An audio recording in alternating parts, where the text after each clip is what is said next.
Okay, so we're going to work on doing a color study, and I emphasize that because I want to really remind myself that it's just a study.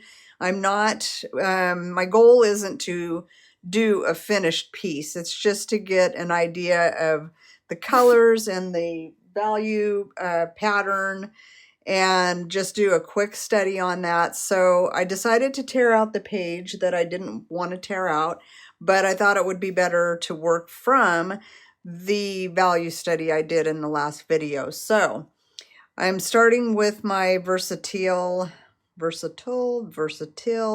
Escoda number 10 rigger and a mixture of Holbein lavender and cerulean blue for part of it. And then I'm going to have on hand, ready to go, a little bit of this quinacridone magenta, and that is also Holbein. And I want that to be my transition color, and you'll see what I mean in a second. Also, I've got that beautiful quinacridone gold that I want to use, and also permanent yellow deep, and that's a Holbein color as well. And I don't know, I may grab some lemon yellow. I'm not sure about that, so I'll mention it if I do.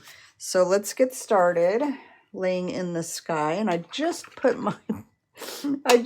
my brush into that mixture of blue and lavender, and it had a little bit of yellow on it. And guess what that does?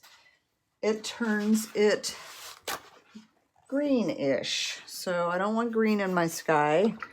Make sure that's really rinsed off well, and we'll start again. Lavender, rinse my brush and dip into my cerulean blue. I really like that combination. It's a nice kind of serene color combination. And my brush is not dripping wet. It's moist. I don't want it to be too wet. This paper really, it kind of sits on the top. So move that aside. I'm just going to lay in really quick. This is it's supposed to be a quick study, so I want to keep that in mind. Then I'm going to go ahead and just transition with that quinacridone violet. Let that kind of blend together. And then over here, now see, the reason for the transition color is because if I put this yellow mixture, the quinacridone gold and the permanent yellow deep, right up against the yellow, you know, green and blue make green, or wait, blue and green make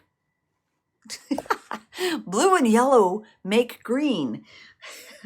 So I don't want that to be in my sky. I want to have a nice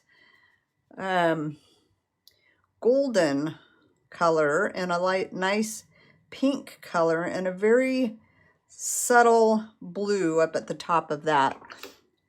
So I think I'll add a little bit more pink over into this section. And see how it sits on the paper? It doesn't really sink in so much, so that's why I'm kind of having to dab off some of that moisture onto my paper towel. And I'm going to kind of dab out a little bit of that color. Kind of lift out some of it over in this section. It is drying pretty quick over here, so I'm keeping an eye on that. I don't want to come back into an area that's in that stage because it just becomes a mess. It doesn't work out very well, so I'm going to leave that alone for the most part. And I'm just paying attention to the areas that are still wet enough to work with. I'm going to come down here with trees, so that part isn't going to show through too much. It may come through a little bit. So that's really basically all I'm going to do with that sky, and then just let this dry. I want to let it dry completely before I come over it with the next layer of trees. So I'm going to let this dry for a minute, and then we'll come back and do the trees. The sky is nice and dry now, and I've gone to a smaller brush. I've grabbed my Utrecht number 8. This is a Sablette.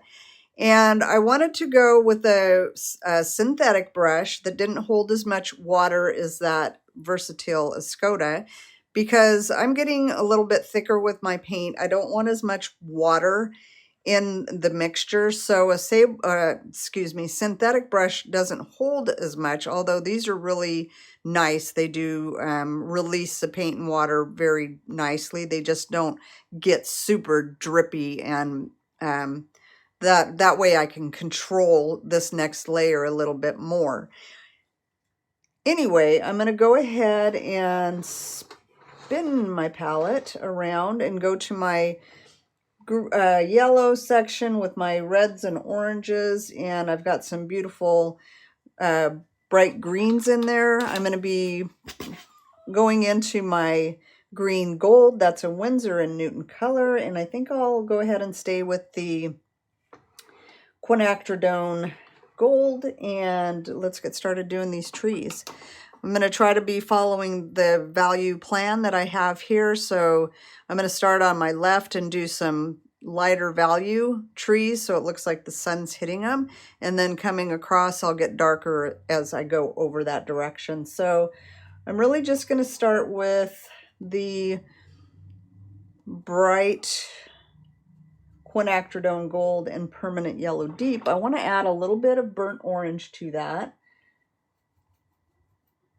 in one little area, so I can pull from that little section and the yellow section, and just gonna use some very light strokes. And I'm trying to go light with my strokes so I don't lift that underneath color. We don't want to do that. I want those to stay nice and clean underneath and not get all muddied up. So a little bit more of the burnt orange, but I think I want to lift a little bit of this out even more,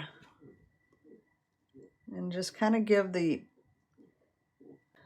impression that there's trees back there. And I've got to, you see, there's not as much water on this, so it's not just spreading and flowing all over the place. And I'm just dipping in and varying it up, not sticking with the same mixture. I've grabbed a little gold and yellow over here, put some burnt orange over here, so kind of varying what I lay down as I go. Now I'm going to add a little bit of green gold to this mixture, and I think I'll go with a little bit of quinacridone magenta in there too, so you'll see how that just gives it a beautiful, isn't that gorgeous? I'm going to touch in a little of that. It's still wet over there, so I can get a little glow going over there. I dabbed off the excess, grabbing some more green gold. I haven't touched any of that in here yet, but I want to start adding that to my mixture. And again, I'm going to touch some in over here too. A little variety. It just makes it more believable. You've got a much more believable looking landscape. I do want to darken that up a little bit, so I'm going to add some sap green. See if I can remember which one it is. And I'm just going to mix that to my little red mixture. The magenta is going to gray that down just a bit. I don't want a bright green. I just want a real subdued color.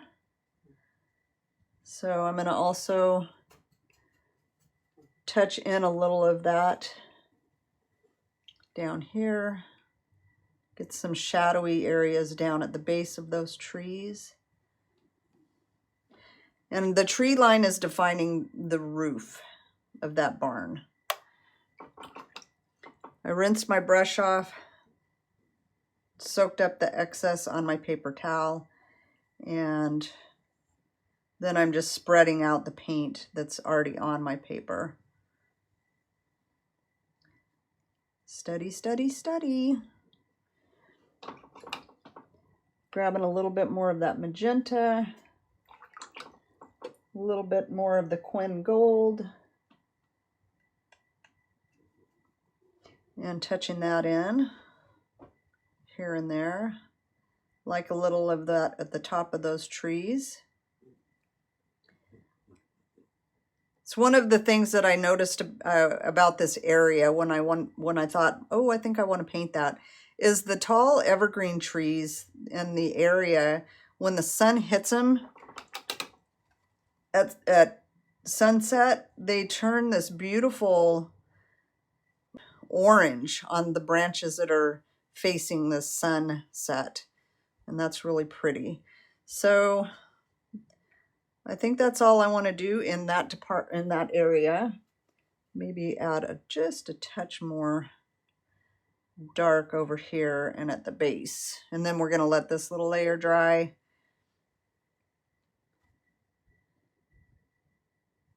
Before coming back with anything else. So let's do that. Let's let it dry and come back and add some more layers. And I'm going to move to an even smaller brush. I might even go smaller than this actually. I want to start doing the barn.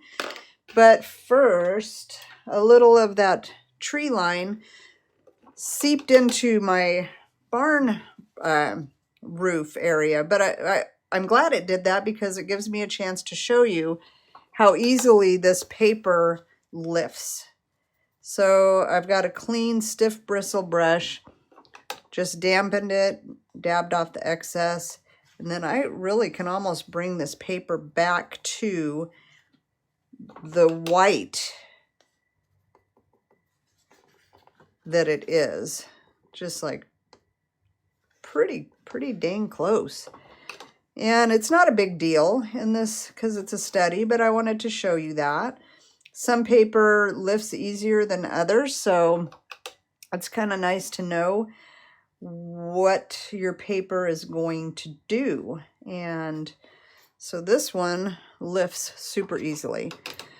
But what I want to do here for the barn is mix up a deeper red mixture. So I'm going to go with alizarin crimson. This is Daniel Smith, I'm pretty sure I've got on my palette. And I want a fairly thick mixture because it's going to be dark.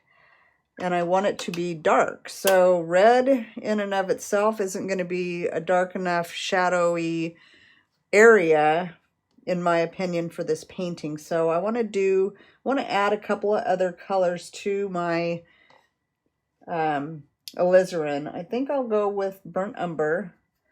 That is a nice deep reddish brown when they're mixed together, and I like those two. And a touch of green will darken that up as well. So I'm going to get a touch of Hookers. Do I want Hookers or Sap? Let's see. Hookers is a nice dark green. I'm not going to need very much of it because it's pretty strong. I don't want the green to shine through. I just want it to darken up my red. So looks like I've got a pretty good mixture going there. Keep adding a little bit more alizarin to that. And I think I want to get a little more burnt umber as well.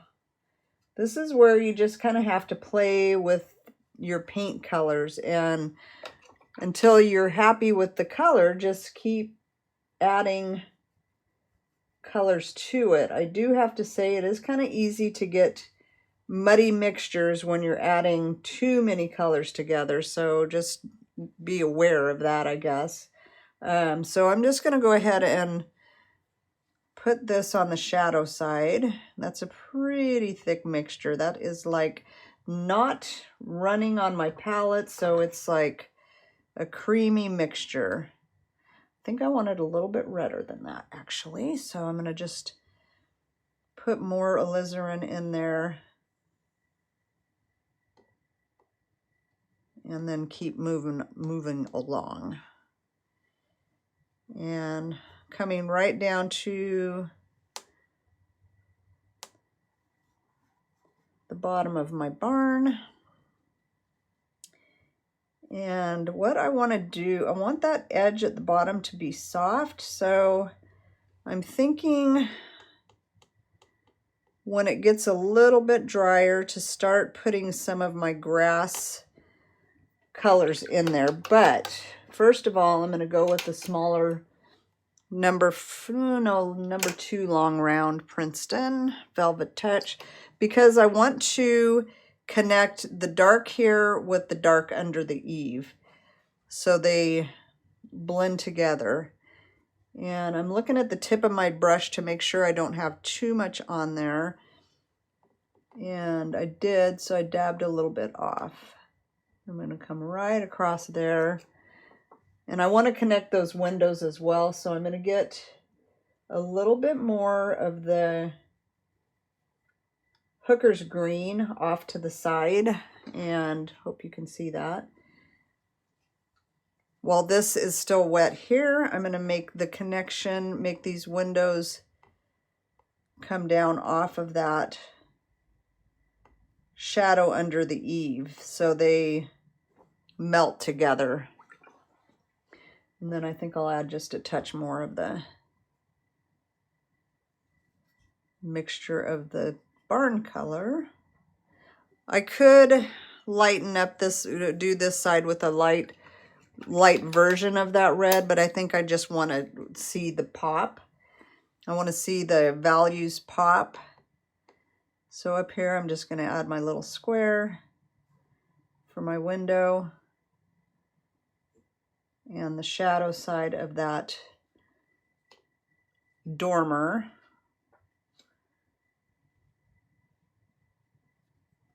Just getting the value plan in this study. Add a little bit of a line there. And now is probably a fairly good time to come in with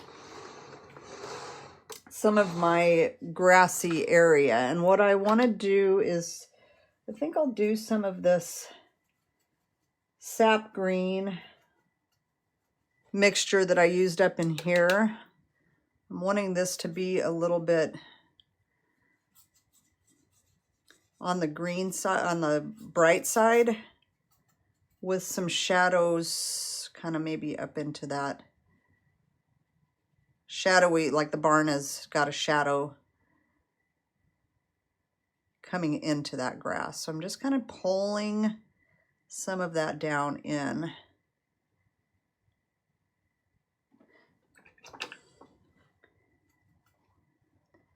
And now I'm just dropping in a little bit more watery version so it kind of mixes and mingles together.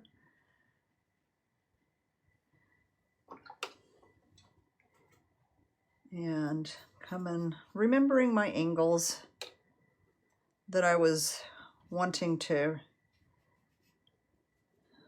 have. I wanted the path of light to kind of lead your eye through this, so I'm working on getting that going. And I can come back over the stuff with some darker versions. Pull a little of that down.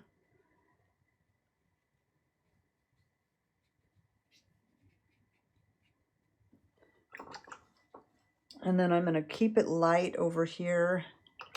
But I kind of want to define the bottom of that barn, so I want to come up a little bit with that. Okay, that's good. We're leaving it at that. And then I want to come up here with a little angle and bring it right down to the edge of that barn. Adding some color up in there. I want some of that green gold. And maybe a touch of leaf green. I kind of like that too. I haven't had that in this painting, but up here in this area that's light, it's pretty sunlit from the sun going down over there. Whoa! Uh-oh. Not going to worry about that because I can come in and lift that off, and I'll probably have that bushy area in there. So let's go with that. That's going to define that edge of the barn. And while I'm at it, let's just go ahead and put the green in there. of those bushes.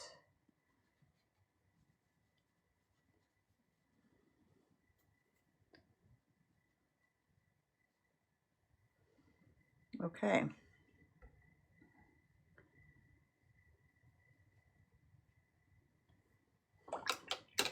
And then we're going to let this dry as well. And we can come back and do some darker detailed brushwork, put the fence in, put the taller tree in over here, and call it finished. And that's what a study is. It's quick and loose and worry-free. We're not worrying about mistakes, which you can fix. As in this case, I felt like that was an oops, and I thought, it's not an oops, I can put a tree over it. So let's let this layer dry and then come up and do some finishing details. All right, let's finish this study up real quick with some darker value trees over here, putting in the fence, and maybe just a couple of little flicks of the brush here and there. I'm not sure. You never know what I'm going to do. So I'm going to keep to my number 8 Utrecht. Mix up a darker green because I want this to kind of be backlit. So I'm going to keep with my same little puddle here, but we're going to get a little bit darker. I like the sap green. I'm going to stick with that. And quinacridone gold, where are you? Right there. Some of it I want to have a little bit more of the gold color, like the sun is kind of coming through. Sky holes are nice to try to keep. Again, this is a study. Those are things that I can do in my final painting, and just see how it works out in the study is an okay thing to do too. Just some thoughts as I'm moving forward. So I'm going to go ahead and get a little bit more of this. Actually, some of that barn color, I can dip into that puddle too as I'm going. I like that mixture of red. So I'm going to keep working with that. And so let's just go for it. That's what you got to do. I feel like this brush is too big, so I'm going to go ahead and switch it out for my number 6 instead. Just felt like a little too bulky for the area that I was wanting to come into. And that's looking a little light, so I'm going to darken up that green. And I'm doing that with Hooker's green, coming into a different puddle next door. And I'm going to put my actually I'm going to put burnt orange in that. That makes a really nice dark natural green. So let's see how that looks. A little bit of the holes shining through. Want the silhouette of this tree. It's got to be dark enough to kind of go over make an impact over the top of the trees behind. So I like how that's looking. Let's drop in a little bit of, I think I'll go with a pure watery diluted mixture of the burnt orange in some of these spots over here. This tree is a little more forward, so it's going to be warmer. It's about all I'm going to do to it. I do want to make a couple of little trunks or branches. So I've got my burnt umber. I'm going to get a little bit of cobalt blue to that. Get a nice grayish brown. And I always want to remember that tree trunks, and that's too big of a brush again. So let's go down to a number 1 Utrecht. Yeah, so branches and tree trunks are not necessarily brown. they are gray for the most part. So we're going to just do a couple of little branches here and there. I can do that in there.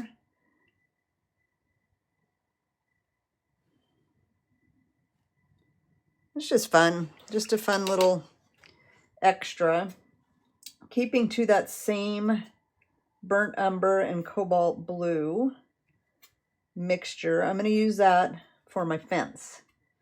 So I am going to connect that fence into, I think I'm getting my hair in there, just very light strokes into there. Make it look like a little fences back there. Maybe add some little grass line to that. Same thing over here. I don't want it too thick of a mixture. I want it to just be very light. And drag my hand across, maybe not quite that light, a little bit darker than that.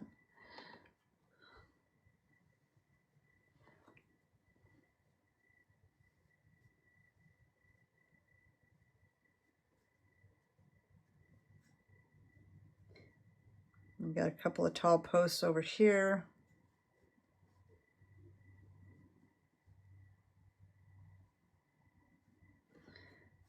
Doesn't have to be perfect. We're just giving the indication that there is a fence there. Okay.